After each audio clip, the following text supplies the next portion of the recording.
Hi, good evening, everybody. I'm so glad to have you here tonight on this pretty bitter cold evening. Thanks for braving your way to join us here tonight at the Speed Art Museum for a conversation that we have all been looking forward to for quite some time between artist Jimmy Wright and Jane Panetta, who is the Aaron Fleischman Curator in the Department of Modern and Contemporary Art at the Metropolitan Museum of Art. And if you haven't had a chance to walk into the last gallery here in our original 1927 building, please do so, because Jimmy's very, very powerful painting, Flowers for Ken, Sunflower Stem, 1988 to 1991 is there on view. And as you might know, it is a commemoration of a process of grieving and suffering as he was accompanying his partner during the process of battling HIV complications. And during that time, Jimmy turned entirely to painting flowers and other flower arrangements. And flowers became really the expression of universal emotions and almost epitomized feelings and struggles that we can all deeply relate to. His paintings are visceral, they are absolutely gorgeous, they're powerful. The piece that we have, you feel like the sunflower is on fire, literally flames eating themselves, and just incredibly wonderful pieces, and we are so grateful to have it here. So I want to invite Tyler Blackwell, our curator of contemporary art, to introduce our speakers a little bit more formally. We are also welcoming tonight Jimmy's gallerist from Chicago here at the Speed Art Museum, and we are very grateful to Art Bridges, the National Foundation, to support this program tonight. So thank you for being here, and I'm going to turn it over to Tyler. Thank you. Hi, everyone. Applause break. If we haven't met before, my name is Tyler Blackwell. I'm the curator of contemporary art at the Speed, and please, if you would like to come and say hello, I would love to meet you.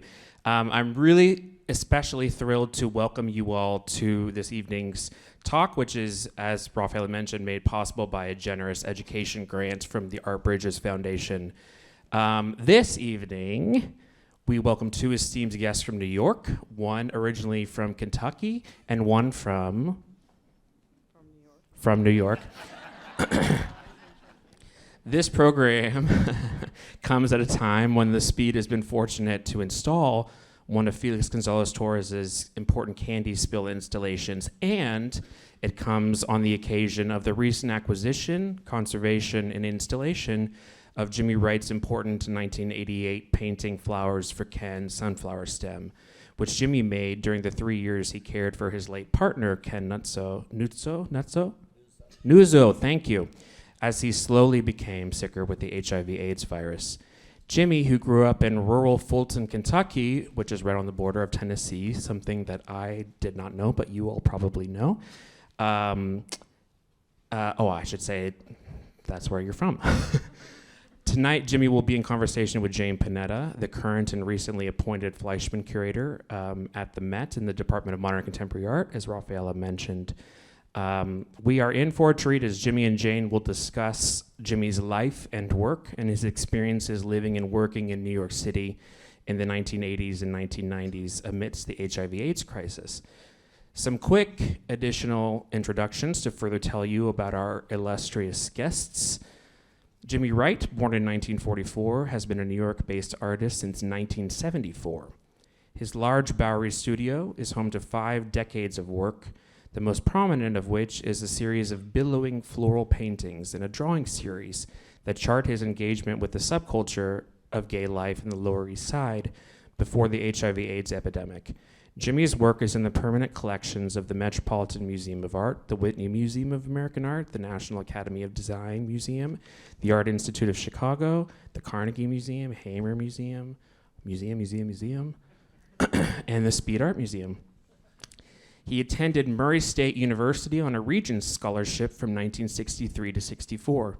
He received a BFA with honors from the School of the Art Institute of Chicago in 1967, where I also received my BFA from, and an MFA from the Southern Illinois University Carbondale.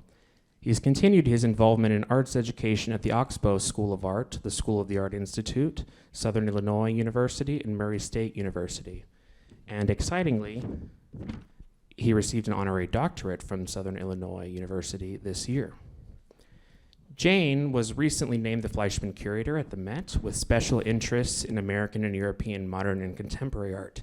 Prior to this, Jane spent the past decade at the Whitney Museum of American Art as a curator and most recently as director of the collection.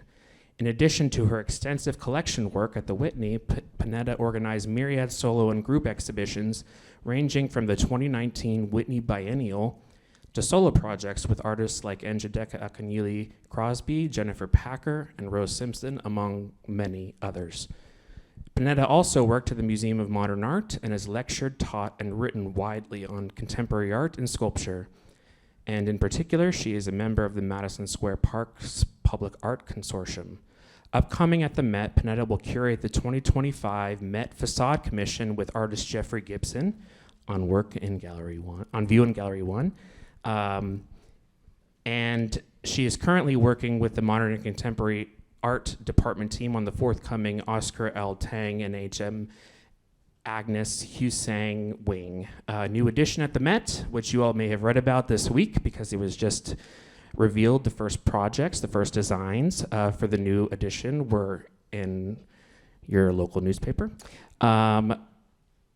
And without further ado, I would like to welcome these fantastic guests. Thank you.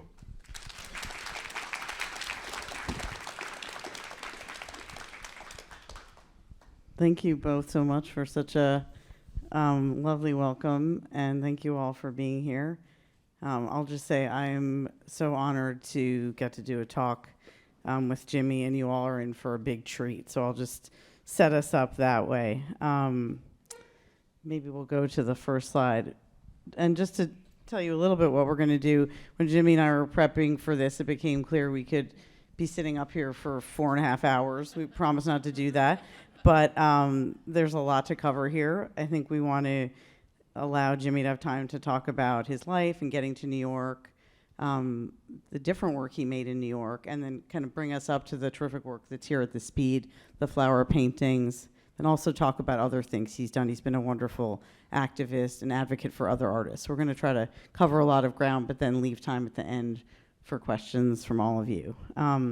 So with that, Jimmy, just to set the stage here a little bit, no pun intended, will you give everyone a little background about your childhood, where you studied, and kind of how you came to being an artist, really, while we have this early work behind us? So I grew up on a family farm, 200 acres, on sort of somewhat on the city limits of Fulton, which is western Kentucky, 40 miles south of Paducah. And my parents were members of a very fundamentalist religion. So I grew up, there was prayer said over every meal except breakfast, I guess. It was a strict household. Somehow, if you are gay, you grow up always knowing you're gay. So I would say by the time I was 3, I knew I was not like anyone else in my family. And I was very aware that my mother was very concerned that I was different.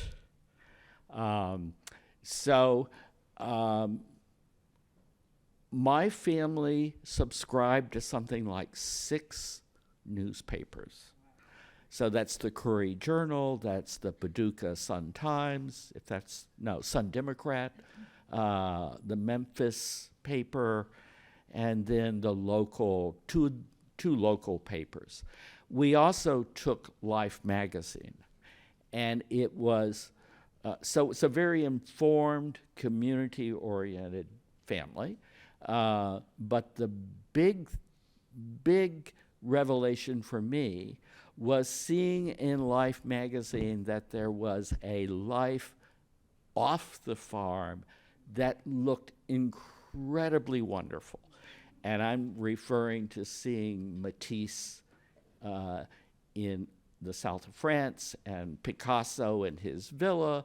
I'm referring to Frank Lloyd Wright wearing capes and a funny hat with falling water behind him. And that was the life I wanted. And I knew by the time I was 8, I was leaving the farm and I was an artist. And so whether it wasn't even intentional, but it was like I had a compass and I was following that path.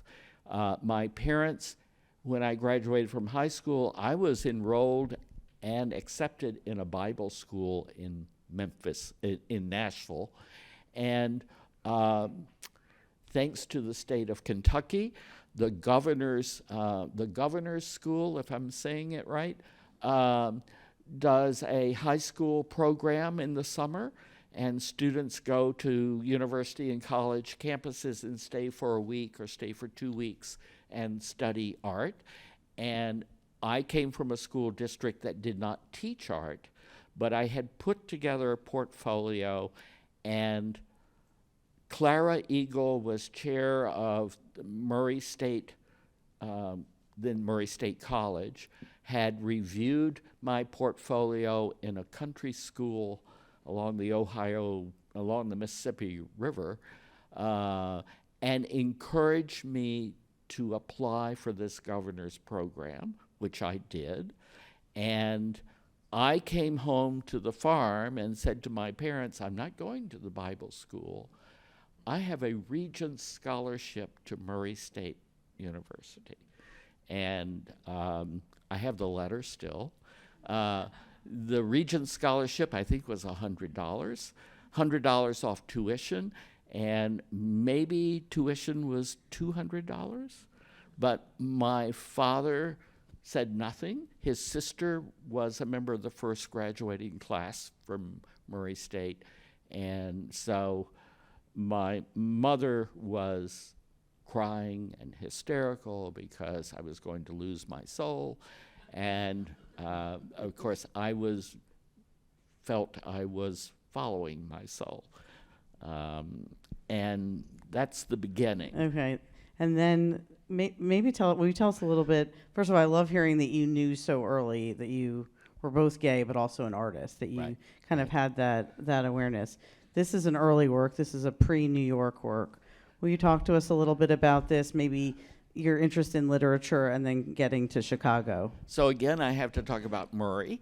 I've forgotten what the student body was, but it was probably 6,000 or so. I was taken under wing by the whole art department and by the older students, meaning the juniors and seniors. I was introduced to Southern writing, literature. And of course, Flannery O'Connor is one of my favorites. Eudora Welty, Faulkner, Tennessee Williams. And what that gave me, when I was 18, was realizing, it's not the same as my family, but there are stories to be told about my family and the farm and my growing up on that farm. So I became very interested, sort of unconsciously, in recording visually narratives that relate to my own biography. So this was drawn in 1966, but in my mind, the event that's taking place took place in 1963, and I drove straight through from Murray State to New Orleans for a spring break. And coming home, there was a lot of drama with one individual, and I'm sort of embellishing that drama. So this is one of 4 drawings from the series. They are burned in this shape because my studio burned in the house that I rented in Carbondale burned in 1971, and all of my work from Chicago was in a portfolio, all the drawings. So this is singed because the fire hose were pouring water into the house, and so the edges burned, but the drawings, let's say over maybe 200 drawings were saved, and it added an artful, historic layer Yes. to them. Burned quite beautifully. Yes. Hate to say that. but Yes. it did. So I'm going to. This is not working. Oh, There we go.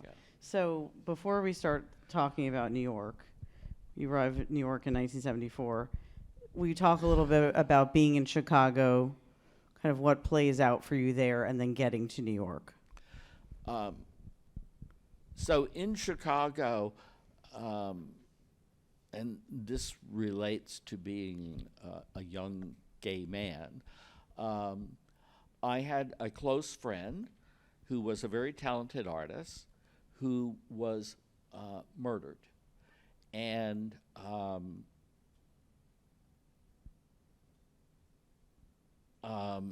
what can I say? I had to go to the Cook County morgue and identify the body. I had to call his parents, who lived in Paducah, Kentucky. So it was this. It was a trauma, but in a sense, because of my family's involvement with religion, I knew there were roles to be played, and that I knew how to do this. So I went through all the channels in terms of taking care of this friend who had been murdered. I also, when I graduated, this is all in a short period of time, received a travel fellowship. And this is left over when, turn of the century, when artists in America had to go to Paris to validate and study and then return to America with a European education. So I had won one of these old fellowships, and I finished school, so that's the year after my friend was murdered, and I took the fellowship and I went to India. And I had come back from India and realized I was coming back with the intent to go to grad school, and I studied with an imagist painter named Ray Yoshida, who was himself a gay man in the closet. So the Art Institute, the school, was very homophobic. The board of directors for the museum, who controlled the school, and we're talking about the McCormicks, all these old, very wealthy Chicago social families. It was a very closed society, and I've gone around the world on my own to sort of prove to myself that I could be me in a sense. So I sort of came back. I took the train to Fulton. This is the Illinois Central train from Chicago to New Orleans. Fulton was one of the big train stops. On the way, I got off in Carbondale and went to see one of my professors, who was now chairman of sculpture department at Carbondale, who just immediately said, "Come here, I can get you money." Well, that's all I had to hear. So I had a scholarship in bronze casting, and then I had like a teaching fellowship. My house burned. I rebuilt my show. I graduated, and then Carbondale generously hired me for 2 years to teach.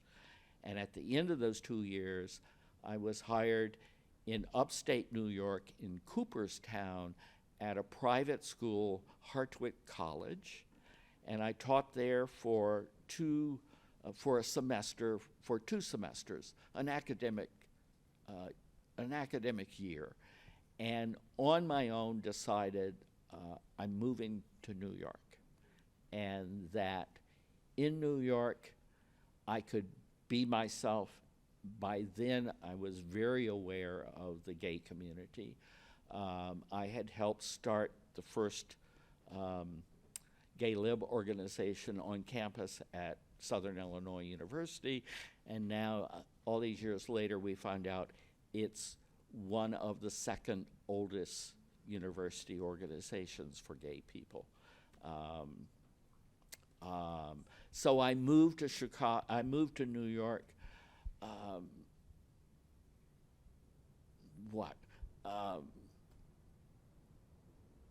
Throwing caution to the wind. I didn't know how I was going to make any money. I didn't know how I was going to live. I sold my car. I moved to New York.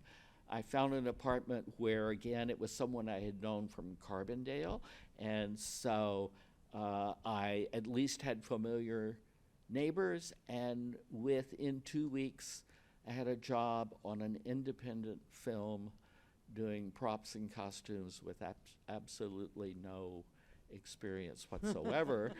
And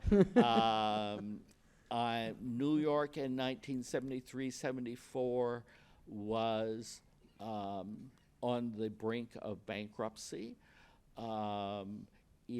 There were entire neighborhoods that looked like Berlin after the war.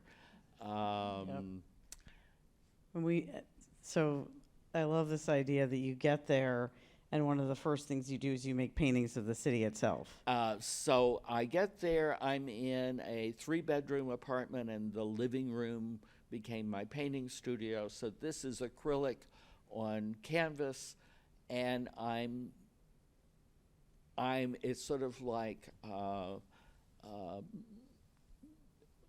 German films in the mid-20s. New York is itself a character, and there are these iconic buildings like the Chrysler Building, and it's in decay. Its social services are declining, and yet it's the most creative, energy-filled place in the world. I love, I think that New York, that kind of collapsed, decrepit, struggling New York of the early 70s, so much financial trouble, is captured in a lot of photography and film, but not as much in painting. And so these paintings feel like there are many things, but they also feel like a document, a painterly document, which is an interesting idea to me, which you continue that idea. We're going to see more of that. Yeah. Let's look at this incredible work. So this is Max's Kansas City, and this is the banquet in the back room. And this is where the Warhol crowd would hang out. And when I had the price of a hamburger and French fries and a drink, I would go to Max's. And it took a year to go from sort of the middle section on the way to the back room to arrive in the back room. And one memorable evening, the Andy Warhol character, Taylor Mead, has had too much to drink.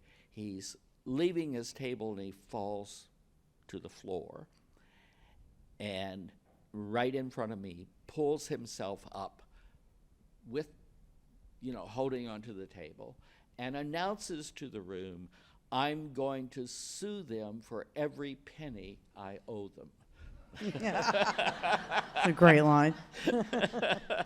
And so this is actually drawn on a Kansas City napkin. Incredible. And which I didn't draw there. I drew it at home. So it was folded in a square, and I folded it into the long strip, and then as I would draw, it would bleed to the lower levels of the napkin. Layers. Mm-hmm. And so then I'd start with these characters, and then I transformed them, and as you get to the very bottom, you see it starting to be more, you can manipulate it more because it's only dots and dashes, etc. So it's it's, you know, I'm taken with this whole Warhol glam rock androgynous society that thrives at night in a room that's all lit with red lights. And so it's, in a sense, one character seen 4 different times in 4 different personas. Yeah, incredible. So New York at this time also has a thriving gay community. You know, you and I have always talked about the importance of this moment and your work capturing a kind of post-Stonewall, pre-AIDS crisis moment, a kind of... So there was...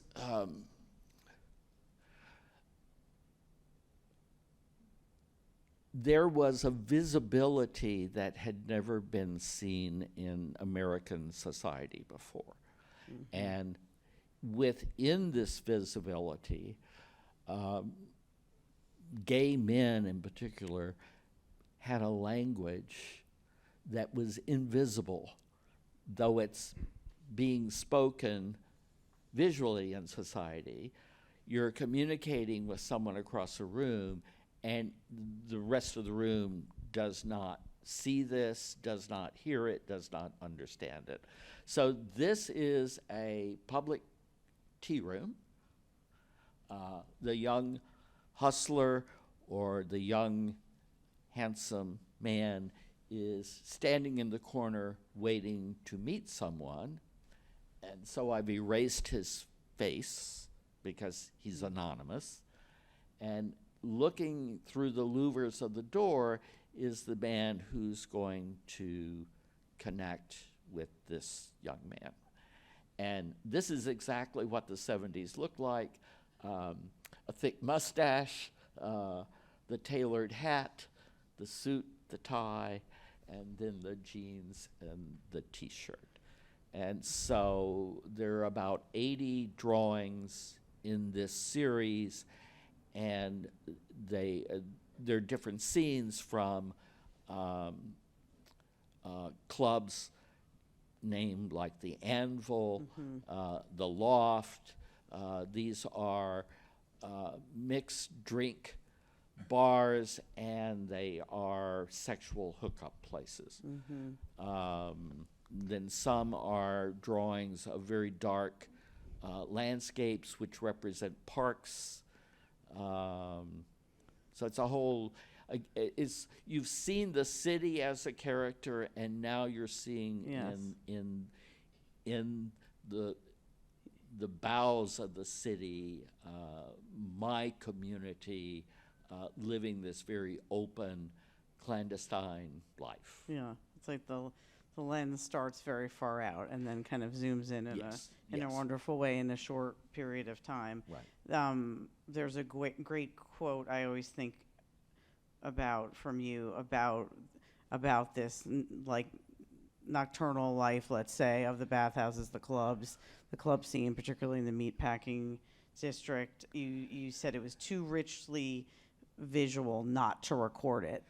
There was almost a kind of a need for you to make a record of it in a wonderful way. So these drawings, someone said, "Oh, do you sketch at the club?" All of these drawings are done from memory. The night after, the week after, the month after.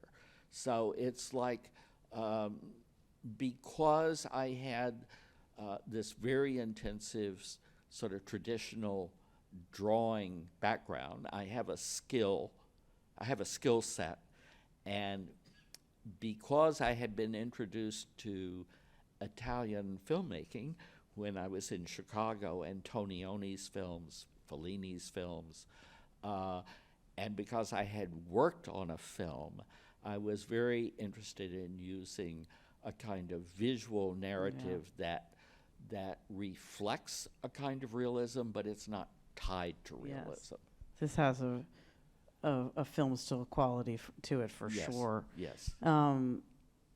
Just so we keep moving, let's talk a little bit about this work. So tragically, of course, by the end of the 70s into the early 80s, the AIDS has surfaced in New York, and and you become involved as an activist also in different ways. Will you talk a little bit about this production one and your use of this work for this poster?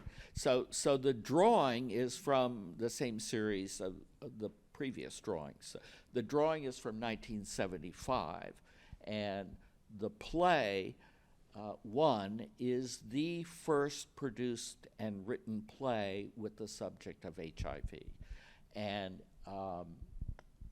my drawing was used as the poster, and so this was produced in Chicago as an AIDS benefit in 1983.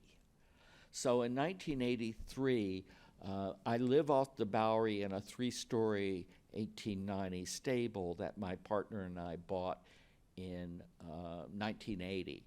And so I'm going to say 78, 79, we were suspicious that Ken was HIV positive, though at the very beginning, I think they called it the gay pneumonia, Cancer, right. the gay cancer. There were all these other names, but we were suspicious.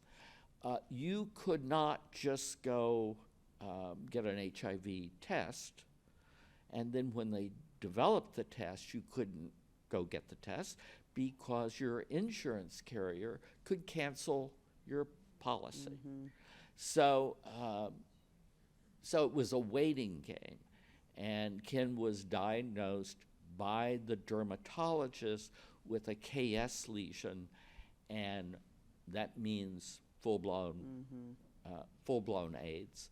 And he was diagnosed in 1988, and then it was a 3-year decline in his health, and he died in 1991, and he was only hospitalized the last 2 weeks of his life, and that was because the KS was in his lungs, so there were serious he had pneumonia, he had serious respiratory issues. But I was sort of surprised to see that poster is from 1983. Yeah. So there was this shadow over everything. Yeah. And of course, Ken getting sick then marks a big shift in the work you're making in a very dramatic way, I would say. I think, if you were just scanning through these images, you might think this was a different artist working. So this is not this isn't a subtle adjustment. This is a big rupture, which I think is so interesting. So there was a big rupture in our lives. Yep. It's confirmed he's ill, and I'm the caretaker. There are all kinds of things you have to learn on the job.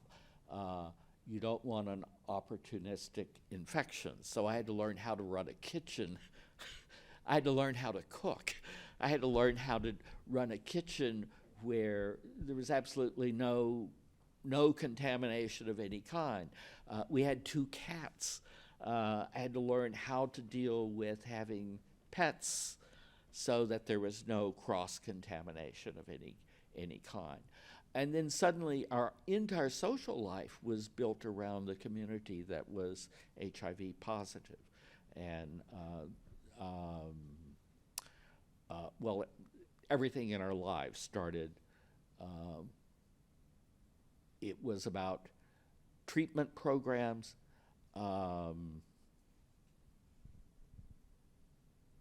supporting other members of the community. It was interesting because I had 2 best friends.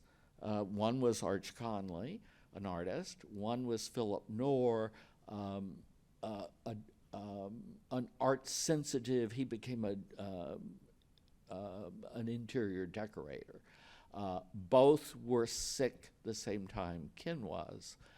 And interestingly enough, Ken had an MBA from NYU and worked for the Comptroller of the Treasury. So Ken was a straight arrow, and the next thing I knew, we were going to practitioners of quackery.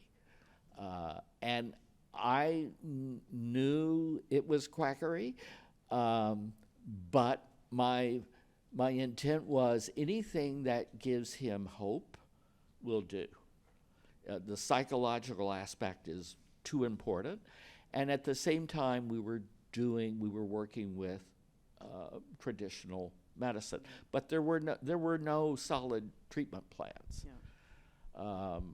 So my whole world was turned upside down, and there was no studio practice. And my strategy was really simple. I had never painted a still life in college or at the Art Institute.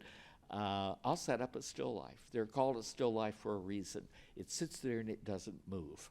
And I can leave the studio and I can be out of the studio for 3 weeks, 3 days, 3 months, and that still life will still be sitting there, and I can walk in and paint from that still life, and I don't have to think about making art.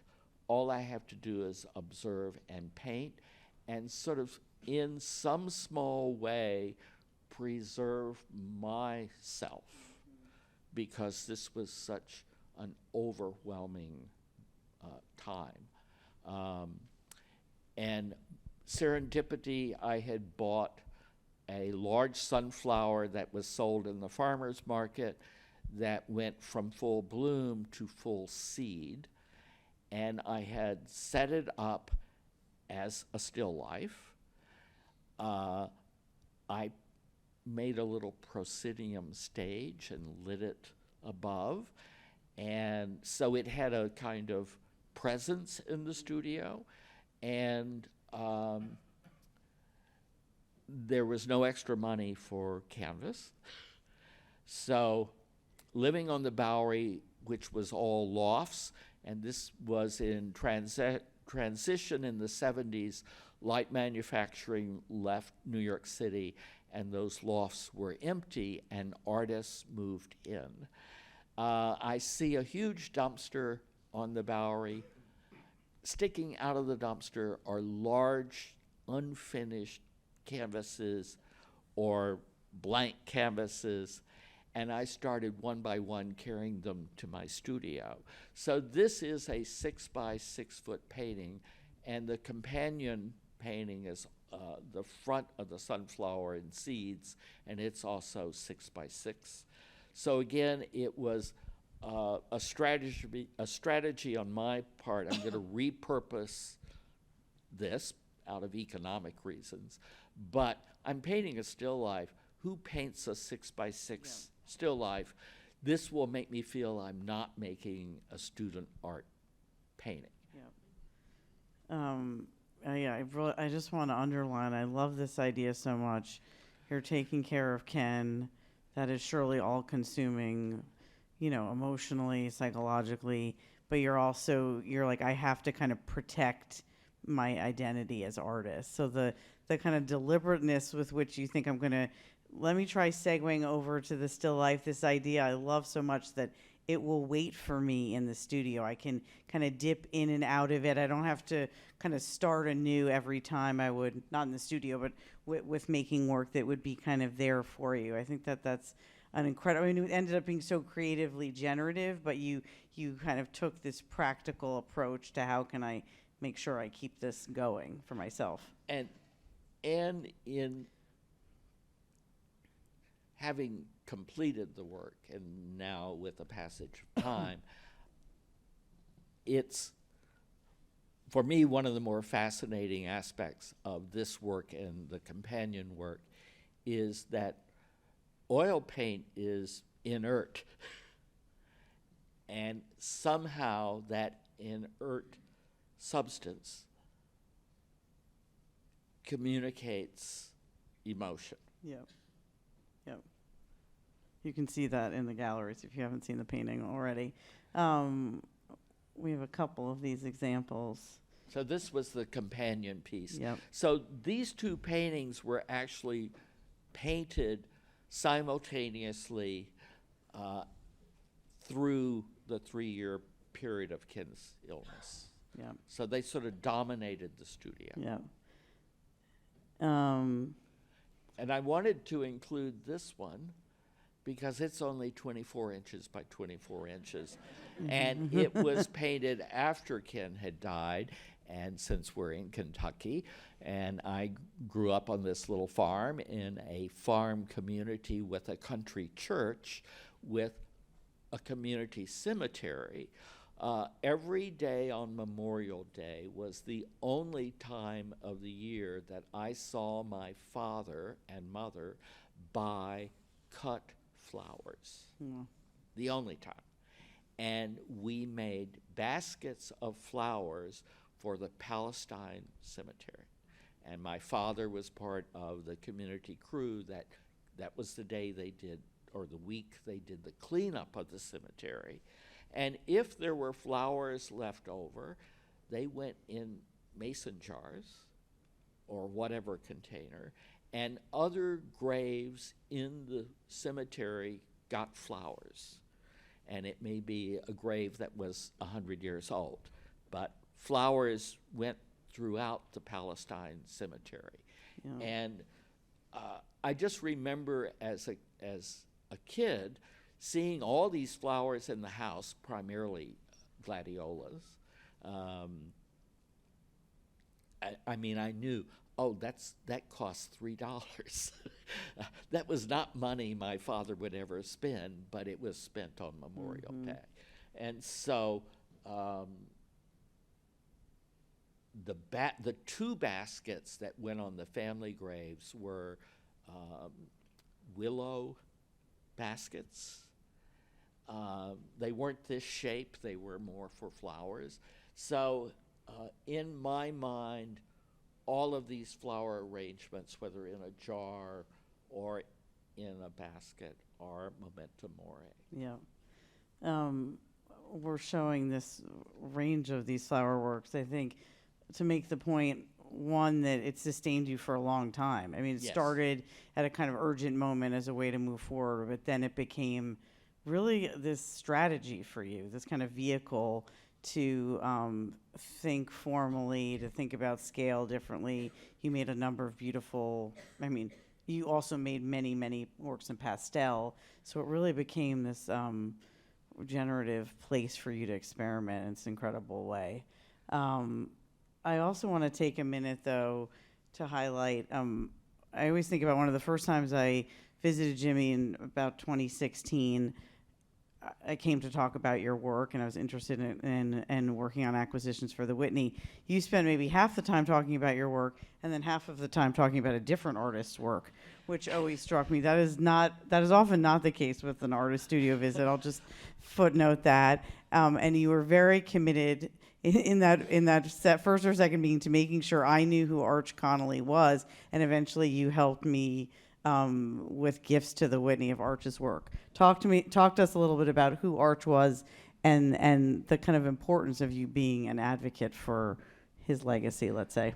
Well, as an artist, Arch Connolly showed in Fun Gallery, which opened in 1980, and that's also the gallery Basquiat showed with, and then a whole group of graffiti artists.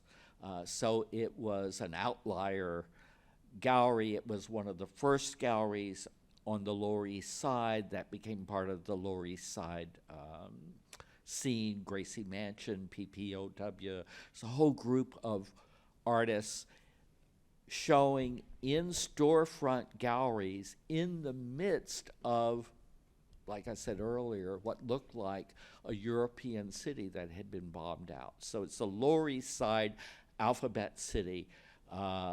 You would be walking 2 blocks into like a heroin area with burnout buildings, and there would be a limousine parked in front of Pat Hearn's gallery. And it was an uptown collector buying.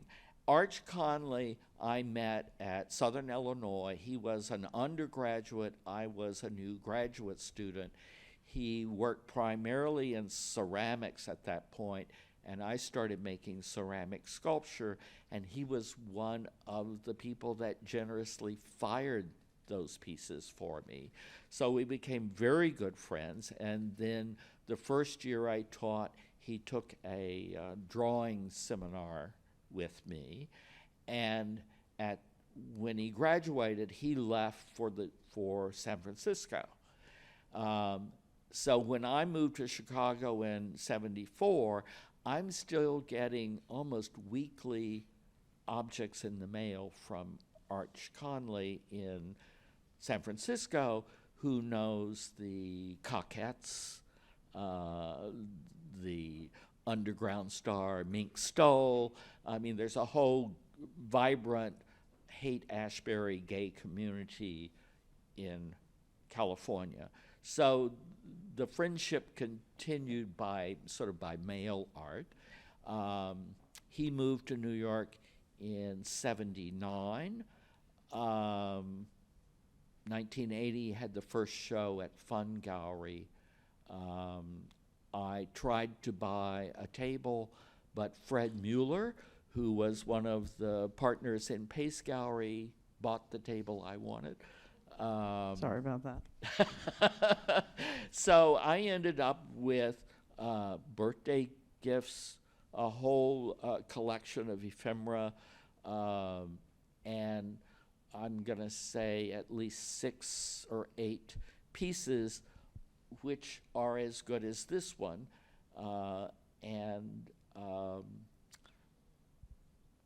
As a continuation of being a health caretaker, I felt it important that if I were in a position to place a piece, and I had the head of collections from the Whitney in the household, that I should talk about it. Yeah. And I think I was always struck because your work wasn't in the Whitney's collection yet at that point, but still you were kind of advocating so strongly for Arch, and I think felt a real responsibility for making sure the work found a good home. Let's say this is a work that's actually in the Metropolitan Museum of Art's collection that you worked on also. And I guess I think 2 things about it: the generosity of that on your part, the responsibility I'm sure you feel, but also like curators, museums learn about artists from other artists. That is such a kind of important mechanism for understanding histories, histories that have been neglected, let's say. So this is such an important thing you've done, and I think really a model, and will always stand out in my mind as a kind of unique kind of studio visit. We were like, well, let's talk about Arch.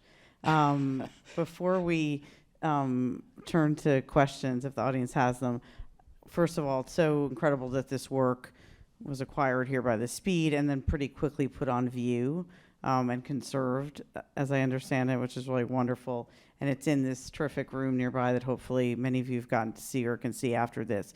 But talk a little bit about, for a minute, Jimmy, having your work in this room with Felix Gonzalez-Torres' candy piece, which you're seeing here on the floor, and also the terrific Elizabeth Murray work, and how that, what does it mean to you to come to a museum to see this work from so long ago up and with these artists who you surely know or knew their work very well? Well, so when I received from Tyler the first installation photo,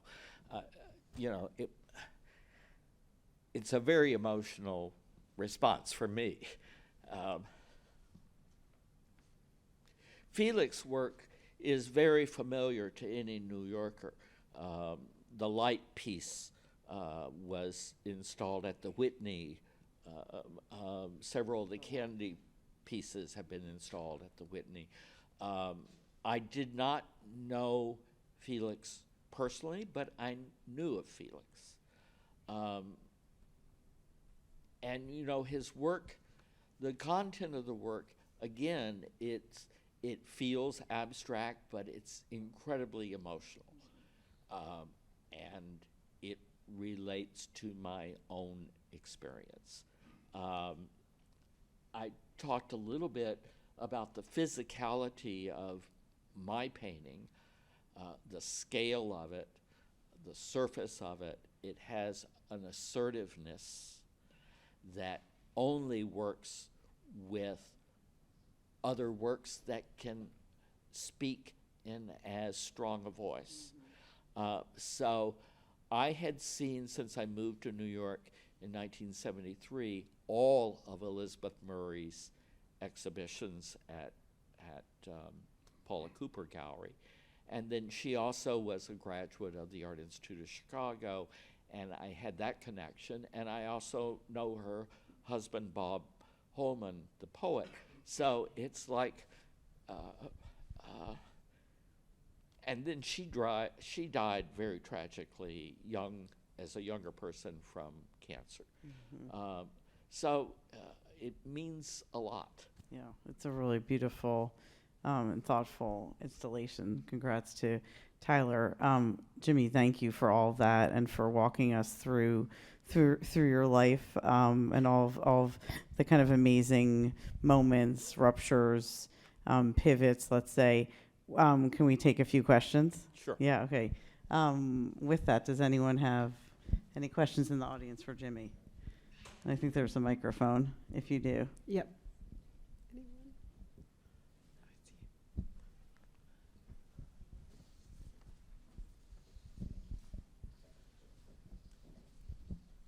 Hi.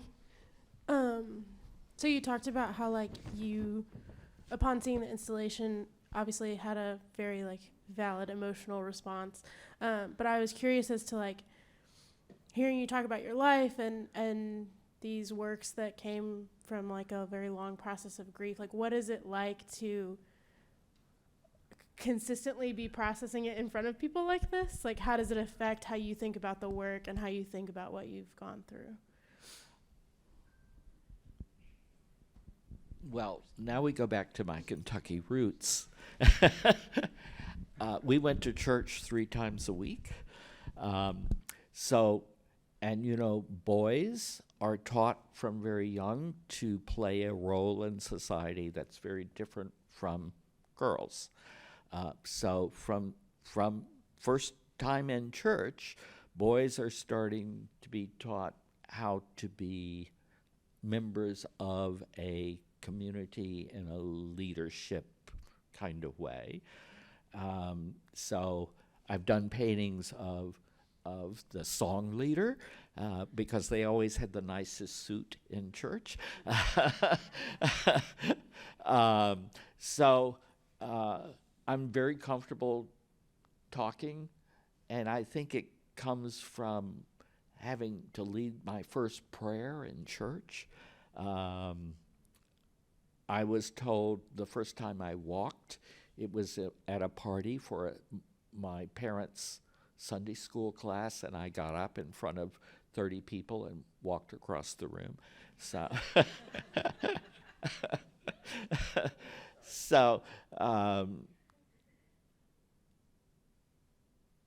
I think part of, you know, you go back to the early 80s, someone I knew, when they died, their body was carried in a procession down 6th Avenue of the Americas in New York City against traffic to the headquarters of the Republican Party. And only in the last year have I gotten to know Stephen Barker, who made a photograph of this coffin before they started the procession. And one of my best friends is in that photograph as part of this very raw public funeral.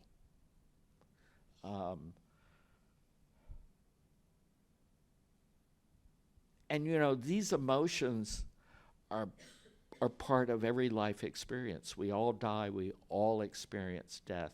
Fortunately, I've not experienced war, so I can't imagine that trauma. But now that I'm 80, it's like my experience is someone else's experience also, whether they're gay or straight. It's part of the human condition.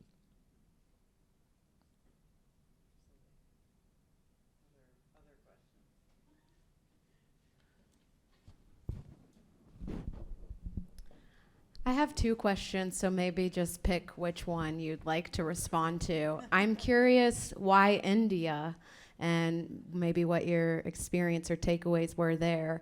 But the other question is, any words of wisdom or guidance for LGBTQ activists today, and kind of where you see, just any guidance, because it feels like we've taken some steps backwards. Let's start there. Kentucky in 1950 was a segregated community. I grew up on a farm with a family of sharecroppers. I think back on that and I remember visually seeing cruelty that is unimaginable. And it's all about poverty and race and oppression. So you think, here I'm in this family they're such devout Christians, and yet they're participating in the Jim Crow South. And I remember the civil rights marches and activism of the 60s, and how this was still controversial when it was going on in Kentucky. It was controversial. So I know whatever activism I participated or I witnessed in the 80s in New York in terms of gay activism is shared by all who seek justice and equality. And I sort of feel what's happening now, which is really terrifying, that in particular the trans community has been targeted so publicly, and it's now permissible to ostracize a trans person. But this is no different. This is who we are as a society, and it's who we were in 1950, and it's who we were in 1929. So it's like, well, you have to keep pushing forward, because the pushback, it's sort of like, yes, we're taking steps backwards, but we're still going to continue going forward. India,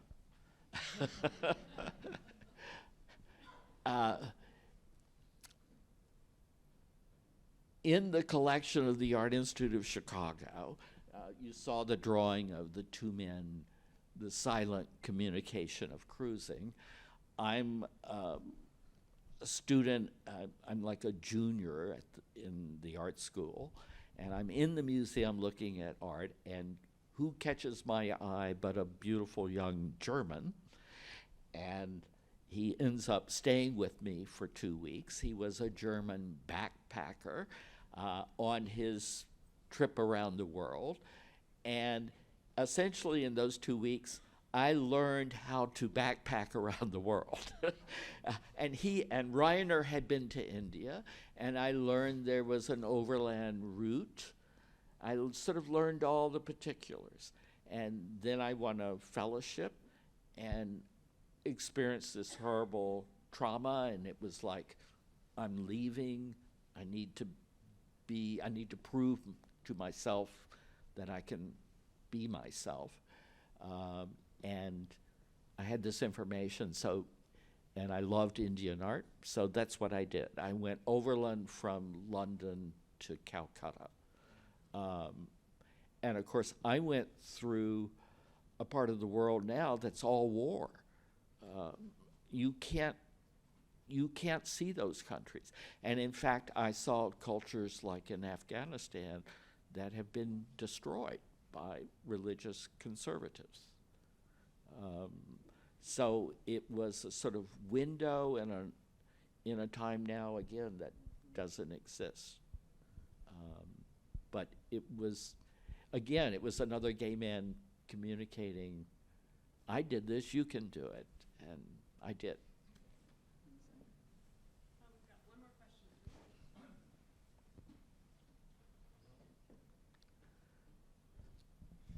I'd just like to commend you on your courage as a gay child and a gay man in your era. I'd also like any comment. The painting here at the Speed is phallic in nature and with contemporary references to seed as male semen. Was that in the back of your mind? Not at all. Okay. That's the Freudian slip, I guess. I think I saw one more over here.